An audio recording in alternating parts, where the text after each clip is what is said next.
discusión de la violencia. Sí, frases ahí a morir. El fin de semana nos cruzamos con Jair porque los dos citábamos a Gandhi. De una manera o de la otra andábamos ahí, porque obviamente si habla de violencia es una de las figuras que aparece.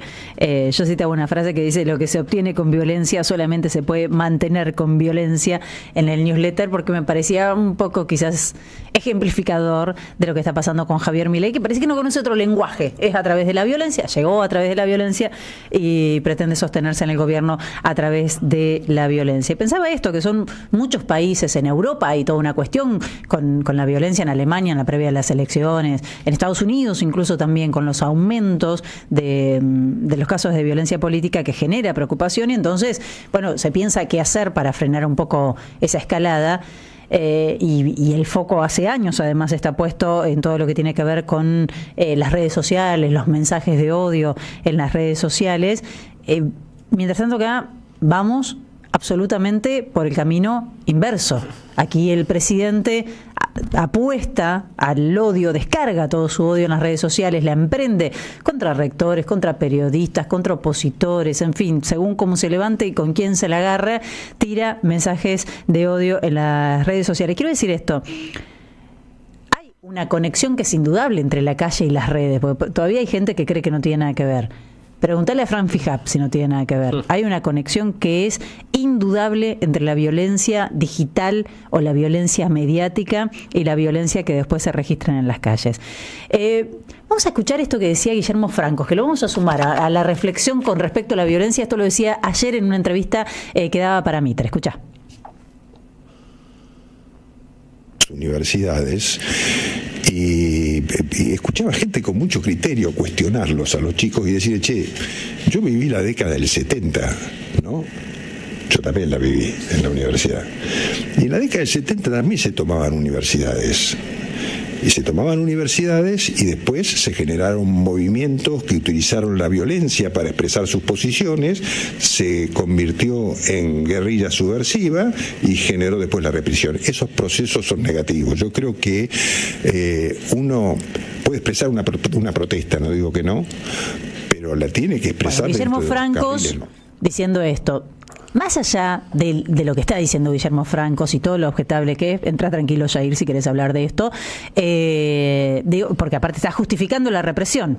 Los estudiantes se armaron, se salieron, armaron una guerrilla y llegó la represión. No lloren esa humanidad, repitió el presidente. Ahí quiero ir. Bueno, Guillermo Francos diciendo esto, y es imposible no asociarlo al tuit del presidente, en el que, un retweet en realidad, porque él habla a través de los retweets, que dice: están avisados zurdos, después no lloren, delitos de lesa humanidad, derechos humanos y delitos de lesa humanidad.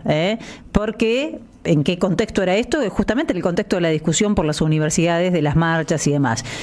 Entonces, la instalación de este clima de violencia política en Argentina, es cierto, no sucedió en los últimos días, no es desde que llegó Javier Milei, viene ya desde hace bastante tiempo, a instancias de las milicias digitales, a instancias de los algoritmos, las plataformas, se legitimaron, se naturalizaron este tipo de discursos violentos. Insisto, tampoco es exclusivo de la Argentina.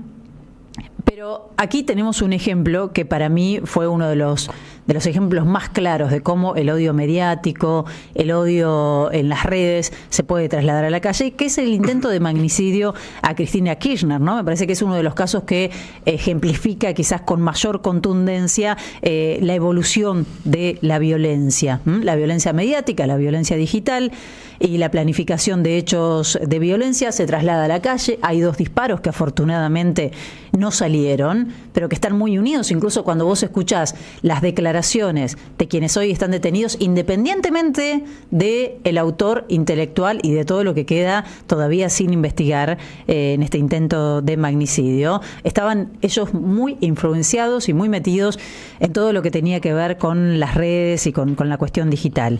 Y la imagen de Fran Fijap, el influencer que forma parte del equipo de Javier Milei, cultores todos ellos de la amenaza, van a correr cruzando con largas zancadas la avenida Callao para evitar agresiones, es la síntesis perfecta de una premisa que está repetida y comprobada hasta el hartazgo. La violencia solo genera más violencia y cuando el efecto boomerang se produce, vos también tenés que correr.